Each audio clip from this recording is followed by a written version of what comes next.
China says around 500,000 international arrivals and departures took place within the first 5 days of the country's reopening of its borders. Now, of that figure, 250,000 trips were inbound and 240,000 were outbound. The sharp increase in travel demand comes after 3 years of isolation imposed by strict COVID-19 measures. And many Chinese residents are applying for immigration documents. Officials say more than 1.3 million people have applied for passports and visas since Sunday. Now, that's more than double the number of applicants before border restrictions were dropped. 申办出入境证件的人数，近期呢将会继续稳步上升。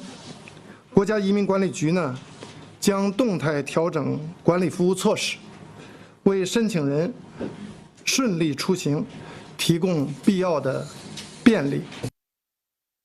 Meanwhile, a top virus expert says that the country's current coronavirus wave is expected to last 2 to 3 months. Infections are expected to spread to China's rural areas as millions visit their hometowns for the Chinese New Year holidays.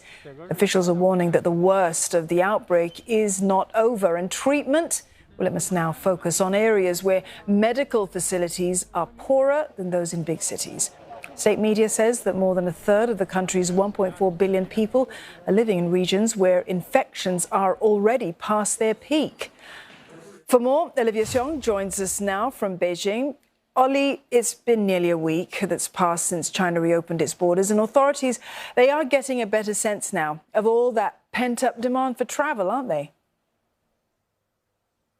That's right. The data really showing us the scale of this pent-up demand as China had remained closed to the rest of the world for 3 years since the pandemic began. And the data showing those 490,000 people traveling in and out of China every day since travel restrictions were mostly scrapped.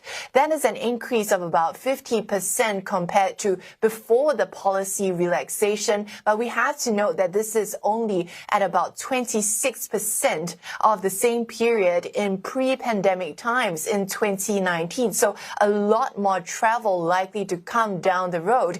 Possibly also as some Chinese await their travel documents. We had seen those long lines as authorities started processing these travel documents on January 8 as well. We've seen a spike in demand, 1.3 million mainland residents applying for entry and exit documents. Of that, 350,000 about their applying for ordinary passports, which is an increase of about 90%, and then close to 1 million applications for permits to enter Hong Kong, Macau, and Taiwan, an increase of about 150%, as we've seen, especially the reopening of borders with Hong Kong, that partial reopening, and many people traveling across back and forth. But authorities note that there are still more people heading into the country than out of the country at the moment. We know that many are returning to China, many Chinese who are working overseas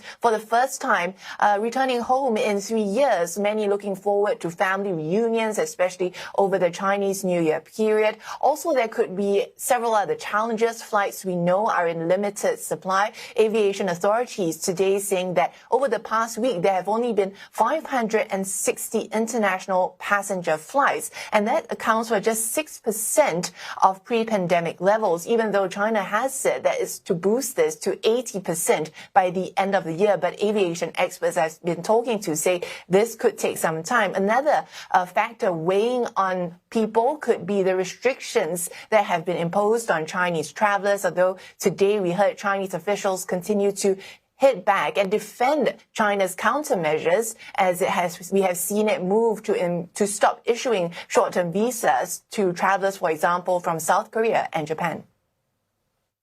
那么我在此呢，也想重申一下，中方是积极支持扩大中外人员往来的，并且呢，将会继续为来华经商的人员提供便利。我们理解各个国家采取合理的防疫措施，我们反对的是采取歧视性的做法，或者是把疫情政治化。